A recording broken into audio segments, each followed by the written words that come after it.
So now we're going to look at adding assignments, and we're going to do this in two parts. We're going to look at adding assignments that have one SLO attached and assignments that have multiple SLOs attached. And even though I keep saying assignments, I'm really referring to assessments. Assessments are going to be the only thing that is reflected on a student's final grade, on a student's final standards-based grading score. So you can put what we technically think of as assignments in the gradebook, but there's a way to do it so that they're not actually counting towards the final grade. And that'll, again, be in a future video. So let's get started. Go ahead and click the plus button down here. Again, it says assignment, but we'll just click the hat next. And we'll start by naming this. I'm going to go ahead and name it with, I like naming it with the standard I'm about to assess. And then I might put the assessment type. So maybe this is just a quiz.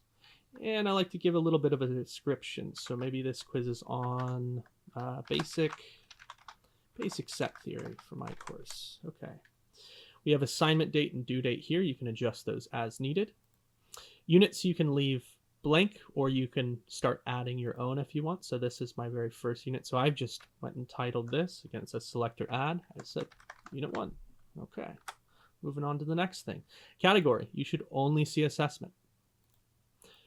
Assessments are the only thing that go in the standards-based gradebook. So next, expected duration in minutes. We'll see that this, you can change it to whatever number you want. You can keep it at 0 if you really want. It's just information for the student and the parents, but I'm going to keep it at 0 for now. You could also add descriptions here for the students and parents and for yourself, I suppose. So moving on to the next tab, advanced settings. The only thing in here that I'm going to talk about is add to all courses. So as you can see, this added this to all of my discrete classes. If I had more, it would add to those. And if I had a different course here, it wouldn't add it to that type, that course type, as it says here. There are ways of adding rubrics, creating rubrics in here. Again, discussion for a different day. The next thing we're going to look at is the standards tab. So in the standards tab, we're going to go over here and click choose/remove standards. So let's go ahead and click that. And the first thing we're going to want to do is go to standards type and hunt down our course.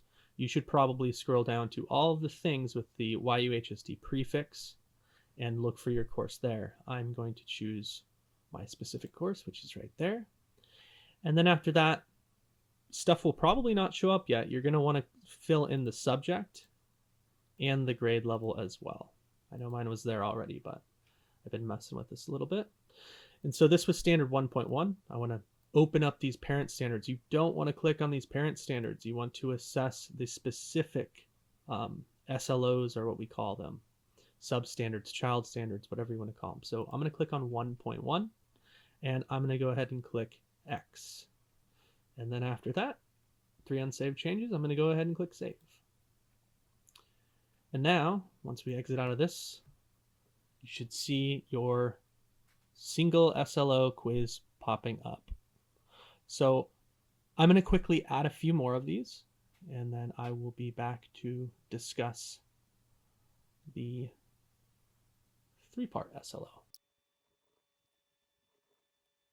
Okay, so I went ahead and added just a few more single SLO quizzes here for kind of this demonstration on the multiple SLOs. So these are all just individual quizzes with single SLOs attached. I can put grades in there. We'll look at that in a second.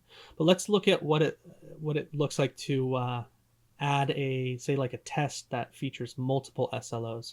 So these students had quizzes on 1.1, 1.2, 1.3. Maybe now they're going to take a unit test that covers all 3 of those in one single sweep.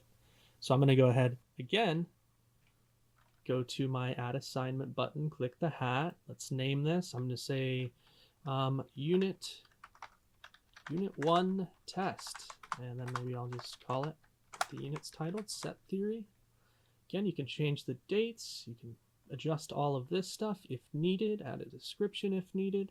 Let's go ahead and go to advanced settings, add to all courses, go to standards, choose and remove standards, and then I'm not going to just click on this 1.0 standard because I'm assessing the whole standard. I need to assess each individual standard again, and I'm doing that through one assessment.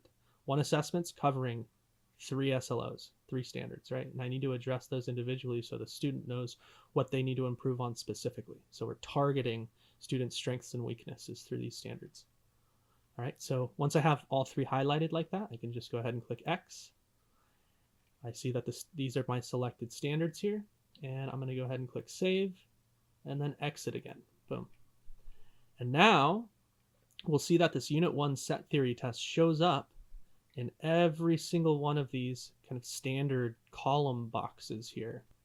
So you might ask yourself, do you have to grade this test 3 times now because it shows up 3 times? Well, you're going to have 3 scores for it. You're going to grade each of the 3 standards that are represented within that test. So it's not necessarily grading the test 3 times, it's grading the test in 3 parts. So we'll actually get into the grading piece in just a second. So that'll be the next video. We'll see some numbers and calculations in the next one. So see you there.